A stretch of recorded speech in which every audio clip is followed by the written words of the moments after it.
Hello. In this video, I wanted to shift gears. Usually, I argue that theism is true in my videos. This video is not about which worldview is true. Here, I'm simply going to be pointing out that atheism, specifically naturalistic atheism, is very, very sad. Why is it sad? Well, because physics.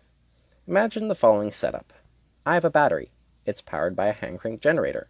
This battery, in turn, runs a robotic arm, which turns the hand crank generator, which powers the battery, which powers the arm, which turns the generator, and so on. Can the setup continue running forever? No. It's physically impossible. The second law of thermodynamics teaches that the amount of usable energy in a system will always decrease. Energy will be lost by friction and overcoming air resistance, and so on and so forth. Through such processes, energy will be lost into the surrounding environment, and recollecting it to use it again would be impossible without wasting even more energy. Now, the second law of thermodynamics applies to the universe as a whole. The amount of usable energy is decreasing. So, all sources of usable energy, like stars, will one day fizzle out. And any process that requires usable energy, like life itself, will one day end. So, even the possibility of love will one day be swallowed up by death.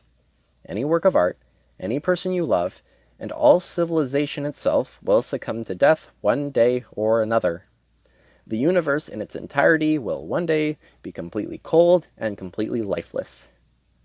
Now, I've heard atheists talk about how they still find happiness in life, but honestly, if it's not played to dramatic music or said with bombastic confidence to have a psychological effect on the audience, then it sounds hollow and it sounds empty, knowing that one day everything that gives you joy is going to be swallowed up.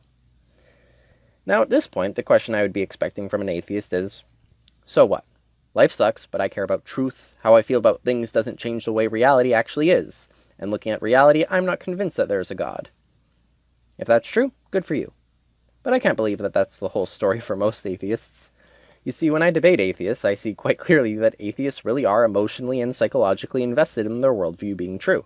And that in and of itself is not a problem. I think we all are to some extent. But I gotta say, I really just can't imagine being invested in a worldview where love is defeated by death, rather than a worldview where death is defeated by love. It's so strange that it seems frankly bizarre. I can't understand it.